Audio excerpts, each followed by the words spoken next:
Get their fill of the sweet science 24 hours a day, 7 days a week. With a vast library of over 1,200 events from boxing's most memorable bouts of all time, Boxing TV melds the past greats with today's promising young stars. Boxing TV is the free go-to destination for everything boxing, including classic bouts, live events, and news and information. Boxing TV is available on Local Now, Distro TV, Sports.tv, Select TV, and www.watchboxing.tv. Follow Abrams Boxing on social media at Abrams Boxing on Twitter, Abrams Boxing on YouTube, and at Marc Abrams Boxing on Instagram. That's at Marc Abrams Boxing on Instagram. Sorry about that. Marc Abrams here. The Abrams Boxing Show. Another great week. Another huge show. We got three big guests. We got Jaron, Ennis, Boots will be joining us later, as well as former 108-pound world champion Angel Acosta and Victor Morales.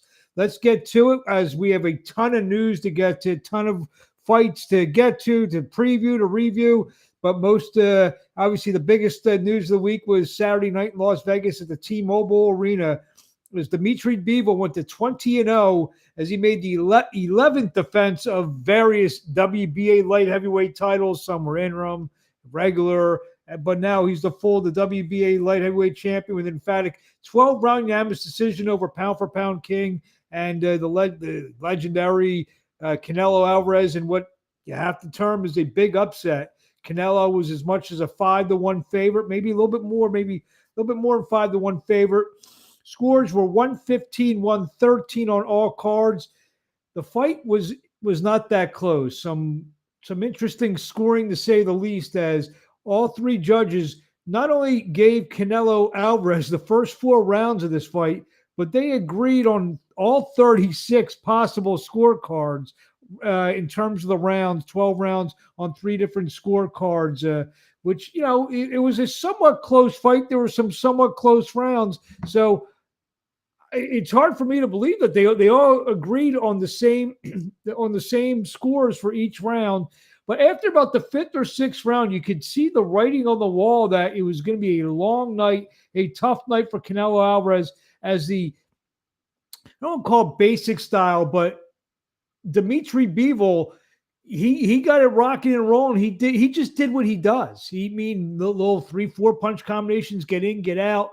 You know, he took times at being a bully in there in terms of leading the action. He took times at, you know, just doing his thing, and that was enough. It was more than enough. I mean, I thought he won 8. I scored, I think, 116, 113, but I had, you know, Canelo maybe winning the last round or a possibility. And Dmitry Bivol is now a bona fide real name in boxing, as he shocked the world on Saturday night by winning retaining his WBA light heavyweight championship with a 12-round unanimous decision over Canelo Alvarez. It was a tremendous performance by Bivol. I mean, what's the question? It's funny, on Twitter the next day, everyone was Canelo's nutritionist. They were his psychologist. They were his matchmaker. He should have done this. He could have ate that. He went to vegan before the fight. Everyone, I mean, everything, hindsight's 2020. Maybe Dmitry Bivol is just all wrong for Canelo Alvarez. Maybe that's it. You know, just plain and simple.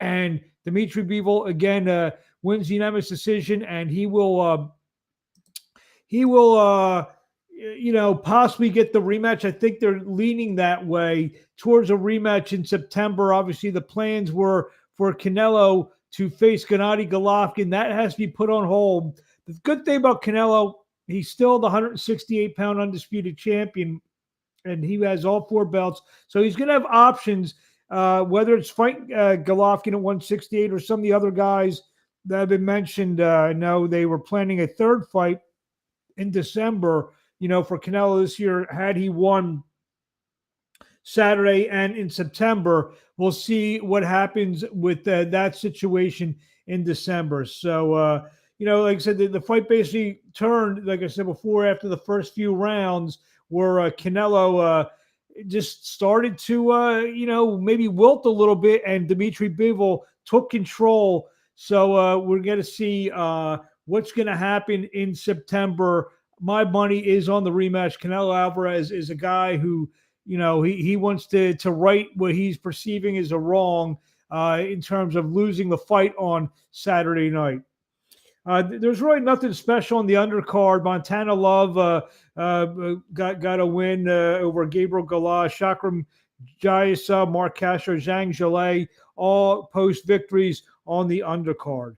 Fast forward to this week, Saturday night on Showtime in Carson, California. The much anticipated rematch takes place as Jamel Charlo, 34-1-1, 18 knockouts, takes on Bryan Castano, 17-0-2 with 12 knockouts. They meet for the undisputed junior middleweight championship.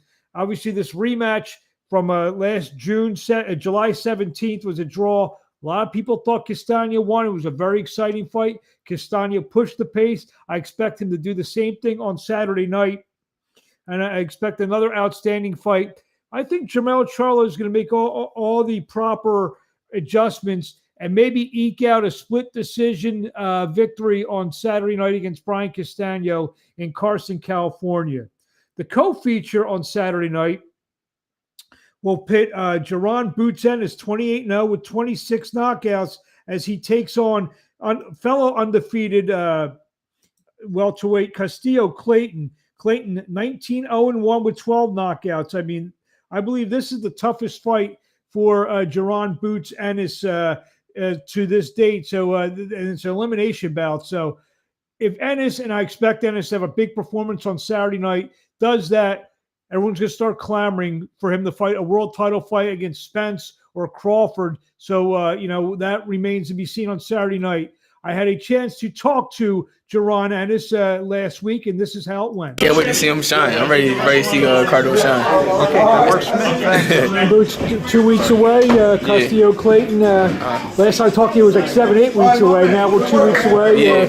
Tell us how everything went in camp so far. We doing good. Camp going great. I can't wait till shoots. I'm ready to shine. It means this is just the best you felt going into a fight. Competition's getting a little bit tougher, maybe. I mean, that's what they say. But the better my competition get, the easier I've been making these fights. Been looking. So we'll see. I'm ready. I'm ready to shine and do my thing though. We're in a stretch of fights. Spence fought a couple weeks ago. Canelo's next week. Stevenson, Valdez. A lot of the big shots are fighting, over a short stretch of time. Mm-hmm. You feel you have a great opportunity to really, say, hey, I'm one of the top 10 or whatever pound-for-pound fighters in the world because you're fighting so close to a lot of the other guys? Most definitely. I mean, hopefully, everybody do their thing. They shine. I know I'm going to shine on May 14th. And I know my time is now, so make sure y'all tune in. Obviously, you have both eyes towards May 14th, but, maybe you took a couple seconds to watch Spence a couple weeks ago. What'd you think? You said with Spence? Yeah. Spence and Ugai, it was a good fight. It was a good fight. Spence did good. Did a good job. Did what he's supposed to do. He got the stoppage. You feel I think he looked like the same. Looked a little better. You think on May 14th, he's fighting on Showtime, you're fighting on Showtime, maybe later this year the stars can align and maybe get you guys in the ring? Oh, most definitely. That's what we plan on doing, I'm about to be the number one contender after I do my thing on May 14th. Hopefully we get that shot, and that's what we want. So if the explosive performance in the ring, or are you going to mention his name if you get that explosive performance and you think you're going to have? We'll see. What do you want to say to fans in closing before you see in 2 weeks? Make sure y'all tune in 2 weeks. Don't miss this beautiful show, beautiful performance. Don't miss this knockout. Tune in. As I do in all my interviews, I got to see the chain. Got to see the chain. Something like. There it is. Best of luck. May 14th in California. Talk to you soon. Thank you. Thank you.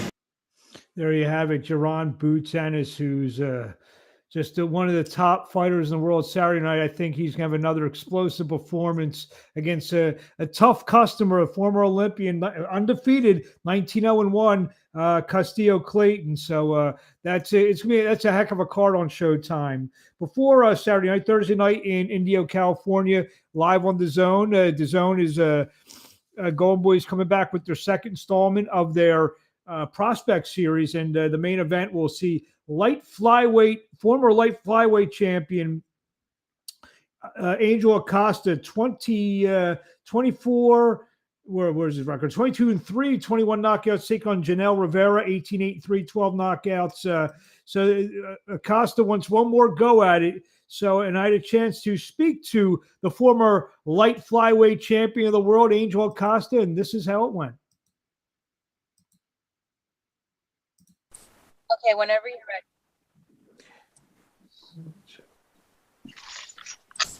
My next guest competes next Thursday night, May 12th, at the Fancy Springs Casino in Indio, California. The former WBO Light Flyweight champion of the world, Angel Tito Acosta, takes on Janelle Rivera in the main event. Tito, how you doing today? Tito, ¿cómo estás hoy? No, bien, gracias a Dios, estamos bien. He says he's good, like thank God he's doing well. We're several days away from the fight against Janelle Rivera. Talk to us about your thoughts leading into this fight. Dice que faltan pocos días para la pelea. ¿Qué es lo que estás pensando ahorita antes de esta pelea? Pues estoy pensando pues la preparación que he hecho, el trabajo fuerte que he trabajado con Joel Díaz y con Oscar. Gracias que me han dado el apoyo de estar aquí en Indio y pues prepararme bien para esa pelea. ¿Se cortó lo último que habías dicho? Hello? He may have froze. I think he froze. ¿Me escuchan Hello? ahora? Okay, ya otra Hello. vez. No te escuché lo que habías dicho. No. Pues en cada pelea pues me preparo bien, estoy enfocado en eso, la preparación de Joel Díaz con Oscar, gracias que me han dado el apoyo de estar aquí en Indio y pues enfocado en la pelea de este 12 de mayo. He says he's really focused on the fight. He's had a really great preparation. He's done a lot of great work with Joel Diaz over in India, and he, is very happy for their support throughout this whole fight camp. Talk about, obviously you're coming off your loss to Nakatani back in 2021. What did you learn in that fight, and what do you feel you need to reassess going forward because of that fight? Dice que de tu última pelea, la pérdida contra Takahani en el 2021, ¿qué es lo que has aprendido sobre esa derrota y qué es lo que has hecho para ramificar esas faltas?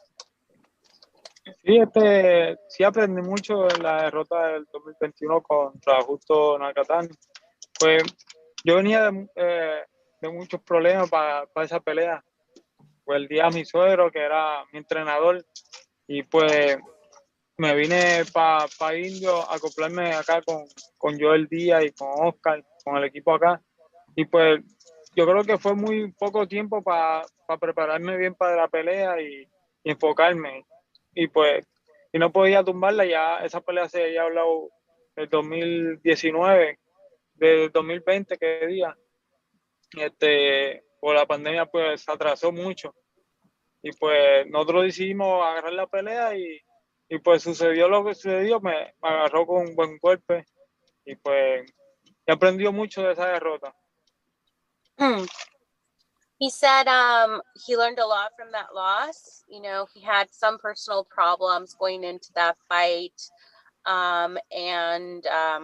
He didn't feel like he had enough time to prepare and focus for it.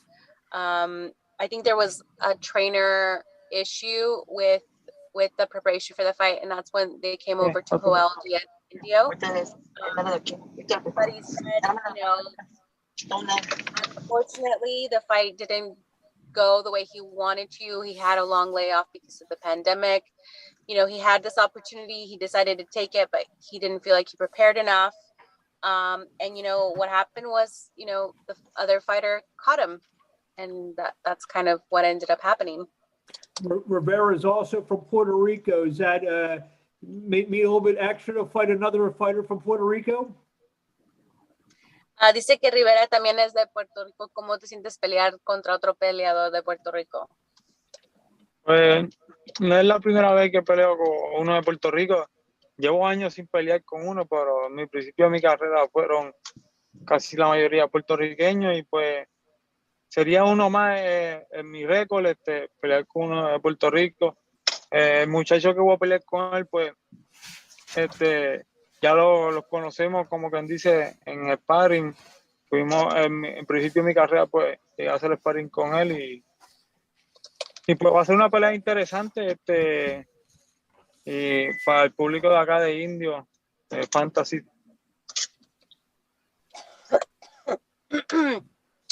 He says, this is not the first time he's fought against another Puerto Rican, that he hasn't fought against another Puerto Rican in a few years, but in the beginning of his career, that's basically all he fought.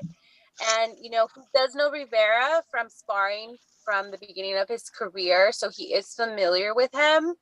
And he just thinks that this will be a very interesting fight for all the fans in India.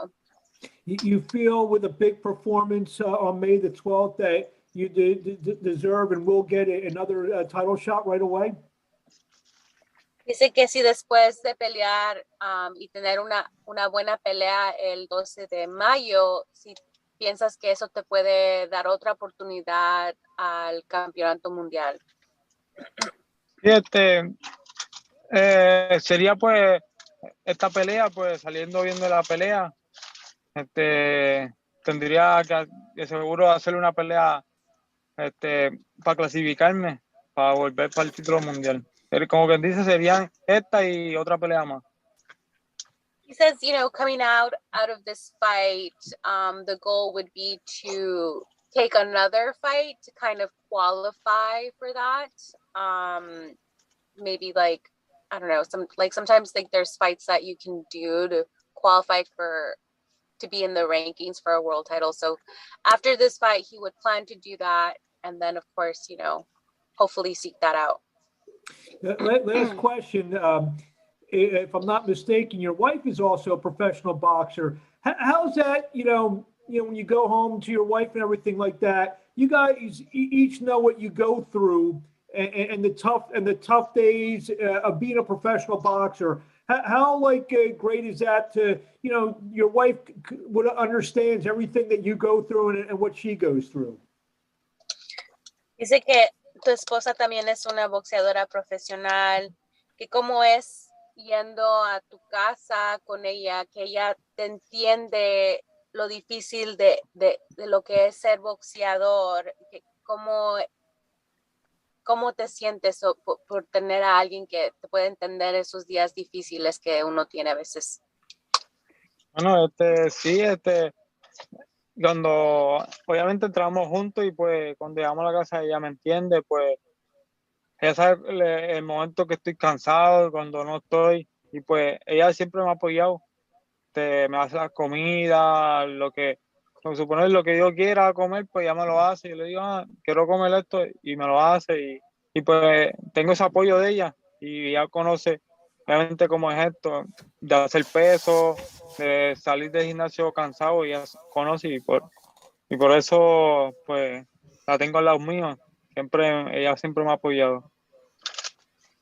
He says that, they have a great relationship. They train together, that it's wonderful. She understands, this life.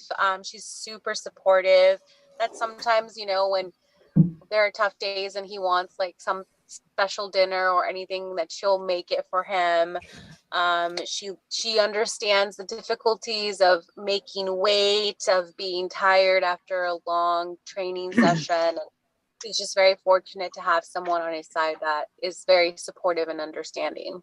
I think I know the answer to this, again, last question. Are you more nervous for your fights or her fights? Dice que si te pones más nervioso por tus peleas o las peleas de ella. No, yo me pongo nervioso en las peleas de ellas. La primera pelea que hizo con Joel Díaz me puso que trabajara con él en la esquina, pero no, me puse muy nervioso. La comisión me iba a multar porque me paraba cada rato a gritar, estaba nervioso y pues ya le dije, la próxima no trabajo más nada. Y pues me pongo nervioso, hasta del público. He says he definitely feels more nervous when she fights. He says this last fight, that she had with Joel Diaz, that he placed him in the corner and he kept standing up screaming. He was super, super nervous, and he says I don't think he wants to be in the corner again. Well, we thank you for a couple minutes of your time. We wish you best of luck when you fight Janel Rivera on Thursday, May 12th, live on the Zone from the Fantasy Springs Casino in Indio, California. Angel Tito Acosta, the former WBO Light Flyweight Champion of the world. We thank you and good luck. Thank you. Thank you. There he is, the former WBO Light Flyweight Champion of the world, Angel Tito Acosta. A few minutes left, so a few more fights this week. Saturday night in Ontario, California, Gilberto Zurdo Ramirez, 43-0, 29 knockouts, takes on Dominic Bussell, 32-2, 12 knockouts. Ironically, Zurdo's been chasing Bivol. I think that chase may last a little bit longer now, as Dmitry Bivol may have bigger fish to fry come September. Co-feature bout, Williams Zepeda takes on former WBA 130-pound champion Rene Alvarado. Saturday on Triller pay-per-view, Sergey Kovalev, the former light heavyweight champion, tested Marc as a cruiserweight, 34-4-1, 29 knockouts as he takes on Tavar Pulev. Trevor Pulev, 16-0, 13 knockouts. Co-feature will pit Pulev's brother Kubrat against Jerry Forrest. And finally, Saturday afternoon in France, Tony Yoka, the Olympic gold medal winner, 11-0, 9 knockouts, steps it up against Martin Bacol, 17-1, 13 knockouts. Few news items this week. Don King finally announced June 11th will be the date for Trevor Bryan to defend the WBA heavyweight championship against Daniel Dubois. June 18th, a terrific fight I can't wait to be at. Artur Beterbiev, 17-0, 17 knockouts, takes on the common man, Joe Smith, 28-3, 22 knockouts for 3 light heavyweight bouts, unification bout. That fight will take place at the Hulu Theater at Madison Square Garden on June the 18th. On June 24th, Jonathan Gonzalez will make the first defense of his WBO Junior Flyweight Championship when he takes on former Filipino Olympian Marc Anthony Barriga. That will take place in Plant City, Florida. The WBO has elevated Paul Butler to the full champion after stripping John Riel Casimero. Casimero couldn't make his last 2 fights for various reasons. Paul Butler now is your WBO 118-pound champion. On June the 4th in Cardiff, Wales, Kenichi Ogawa, 26-1-1, 18 knockouts, will take on Joe Cordino, 14-0, 8 knockouts for the IBF Super Featherweight title. That fight will be streamed live on the Zone. Also, a 2-time Olympian and the 2020 Olympic gold medal winner, Bakhtiar Jayalov, 10-0, 10 knockouts, will take on Big Jack Malay, 11-2-1, 7 knockouts. That will headline a Showbox, the new generation quadruple header at the Turning Stone Resort Casino in Verona, New York. That fight will headline, will kick off Hall of Fame weekend. It's an unbelievable weekend up there as they induct 3 classes. And, as that gets closer, maybe we'll get a couple of the Hall of Fame inductees on the show. Also on that card will be Elvis Garcia taking on Alante Green in a heavyweight fight. In another heavyweight fight, Igor Plavenko takes on Kolben Christensen, and also will be the pro debut of Tyler Tomlin. We'll get him on before that fight. He will take on Channing Thorson in a super lightweight bout or lightweight bout. So that's our show this week. Couldn't get to Victor Morales, but tune into any of my social media sites, whether it's 15rounds.com, Abrams Boxing on Twitter, Abrams Boxing on YouTube, interviews with Victor Morales, as well as Rudy Garcia, another outstanding prospect who will be fighting on the Golden Boy fight card on Thursday night on the Zone.